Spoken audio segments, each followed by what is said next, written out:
1,30,000 नौकरियां तो दी है स्टाफ सिलेक्शन कमीशन ने, और शायद 10 से 12 होंगी, 40 टोटल। हाँ, तो 10 से 12 होंगी HPSC में, तो 1,40 कुल हो गई।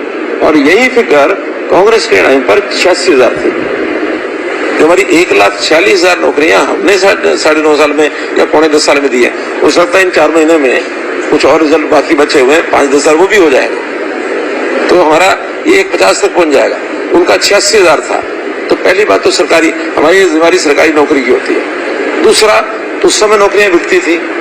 आज नौकरी का मैं हाथ उठवा के पूछता हूँ, किसी का कोई एक पैसा लगाओ तो बताओ कि नहीं लगा जी। एक एक गांव में 20, 30, 50, 40। और ये हमारा बहुत बड़ा मुद्दा है चुनाव का। हालांकि नेशनल इश्यूज हैं, लेकिन जनता इसको अपने आप उठाती है कि सरकार में ईमानदारी जरूर है। ईमानदारी है, इस सरकार में बाकी चीजों का लाभ हमको हुआ है। घर बैठे डोर डिलीवरी, ये तो आरोप हमारे ऊपर क्या लगाते थे कि सेक्रेटरीट में 4th फ्लोर पर भीड़ नहीं दिखती, सीएम के घर जाओ तो वहां भीड़ नहीं दिखती। भीड़ दिखना ये पॉपुलैरिटी नहीं होती है। भीड़ दिखना ये लोगों की समस्याओं का द्योतक है, उनके कष्टों का द्योतक है। एक आदमी छोटे से काम करने के लिए 3 दिन 4 दिन चंडीगढ़ पड़ा रहता, इनकी कोठियों पर पड़ा रहता था, या होटलों में जाता था, या पैसे खर्च करता था। कमीशन एजेंट वो सारे के सारे इनसे टैक्सियां करा के ले जाते थे, उसमें तेल डलवाते थे, खाने की व्यवस्था करते थे, साथ में पीने की भी करते थे, सारी व्यवस्था उनसे कराते थे। वो वही बताते हैं हमको। आज बेरोजगारी में जब वो करते हैं, तो बेरोजगारी में सबसे ज्यादा पीड़ा किसको है? जो इनके जो दलाल है ना, कमीशन एजेंट है, वो बेरोजगार हो गए। और वही कान में डाल डाल के जी बेरोजगार हो गए, बेरोजगार हो गए। हम कहते हो रोजगार पकड़ो। रोजगार में आप लोगों को काम करना पड़ेगा, स्किलिंग में जाओ, कुछ करना सीखो।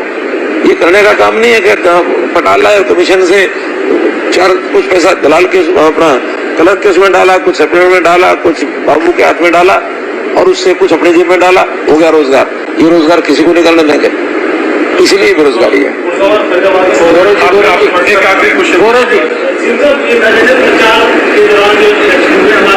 के साथ रोजगार, बेरोजगारी इसको खत्म करने में पहली बात तो सारा रोजगार सरकार अपने डिपार्टमेंट्स में नहीं देती है, बहुत कम परसेंटेज होता है।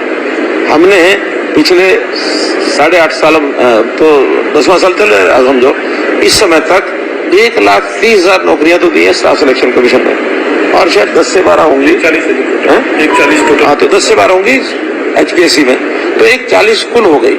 और यही फिगर कांग्रेस के टाइम पर 86,000 थी। तो हमारी 1,46,000 नौकरियां हमने 9.5 साल में या 9.25 साल में दी है।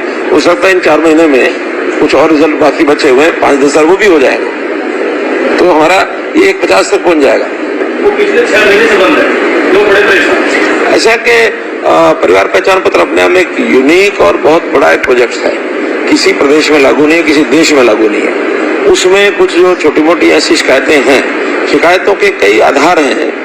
एक आधार तो है कि कहीं जेन्युइन गलती हुई है, उसको ठीक करेंगे। एक आधार ऐसा है कि किसी तरीके से इनकम कम करा लो, 4 सुविधाएं ज्यादा ले लो, तो उसमें वेरिफिकेशन करनी पड़ती है, तो वेरिफिकेशन में बहुत चीजें गलत निकलती हैं। एक आधार ये है कि 5 लोगों का परिवार है, अब क्योंकि 5 लोगों के परिवार को 5 लाख रुपए का बीमा होना है, क्यों ना ऐसा करें, इसको 2 बना लें, तो 5 लाख उस परिवार को मिल जाए, 5 उसको मिल जाए।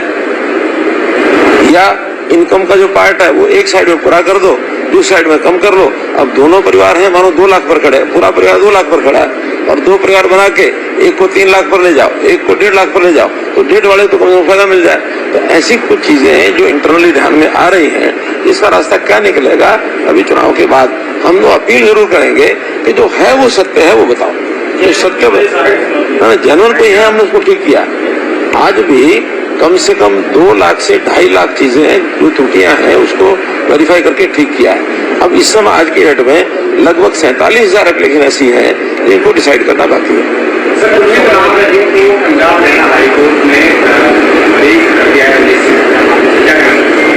किसी कोर्ट से अगर बरी हुए तो मुझे तो इसमें कुछ करना नहीं है, और कानून अपना काम करता है, कानून ने अपना काम किया है। अगर वो कहीं उनको दोषी ठहराया था तो दोषी ठहराया था, आज बरी किया तो बरी है। आगे क्या प्रक्रिया और होगी, या तो कोर्ट बताएगा, या वो बताएंगे, या फिर पब्लिक में से कोई आदमी बताएगा। पहले आपको समर्थन भी दिया था सिरसा में। देखिए, वो संस्थाएं जो होती हैं अपने अपने तरीके से सब करती हैं। यानी सारे वोट पॉलिटिकल पार्टियों के हाथ में तो ऐसा नहीं है। वोटर्स पर सामाजिक संस्थाओं का भी प्रभाव होता है।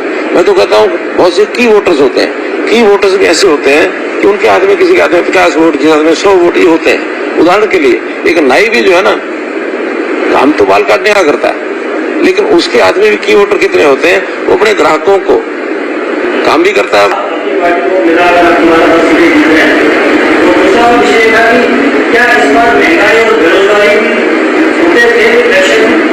देखिए, विपक्ष ने भले उठाए हो, लेकिन महंगाई कोई मुद्दा नहीं है।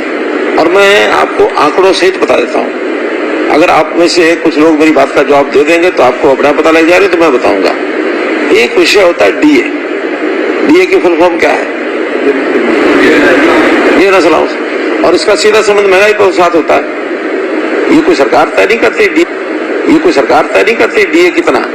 ये एक इंडिपेंडेंट कमीशन है, वो तय करता है कि डीए कितना है, ताकि फिर सरकार जो है एम्प्लॉइज को डीए की किस्त रिलीज करती है।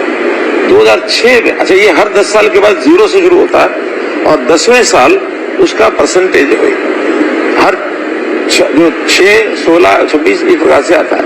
2006 में जो उस समय कांग्रेस का शासन आ चुका था, उस समय 0% जो डीए था, 2016 यानी 31 दिसंबर 2015 कितना डीए था, कोई बता सकता है? और नहीं तो गूगल निकाल लो, अभी देख लो। नहीं, उसमें 15 तक तो पूरा था ना, वो तो 16 में फिर 0 होगा। जुलाई 15 का नहीं, 150 नहीं था, 150 से कम था। अगर इसको एग्जैक्ट पता हो तो बताओ। निकालो निकालो, मैं चाहता हूं निकालो कि जुलाई 2015 डीए रेट क्या था।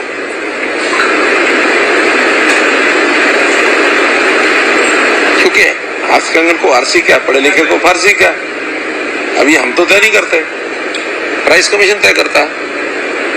आप विपक्ष में होते थे, तर्क देते? हाँ,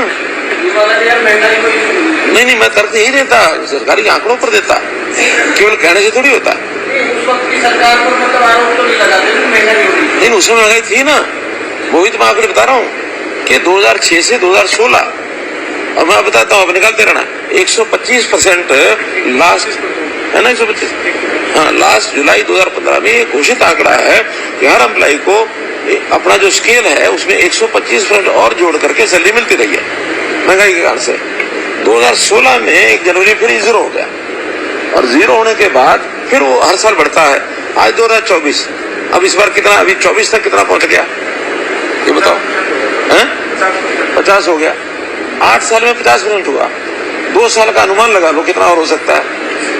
अगर 8 साल में 50 हुआ तो 2% में 6 दूनी 12%, कितना हो जाएगा?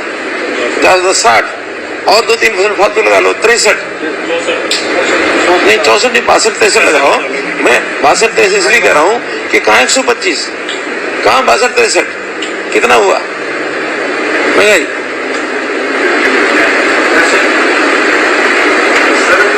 सरकार में 4 या 5% बढ़ता है, तो उस समय कितना बढ़ता था? 10% भी बढ़ जाता है। मैं वही तो कह रहा हूँ, और क्या कह रहा हूँ कि उस समय 10-12% बढ़ता था हर साल। इस समय 4 से 5% बढ़ रहा है, और ये विश्वव्यापी एक फैक्टर है कि 3-4% इन्फ्लेशन सारी दुनिया में, अमेरिका में भी होता, रशिया में भी होता, चाइना में भी होता, हर देश में। और ये इन्फ्लेशन एक प्रकार से इतना 3-4% ये हमारे प्रोग्रेस में होना ही चाहिए।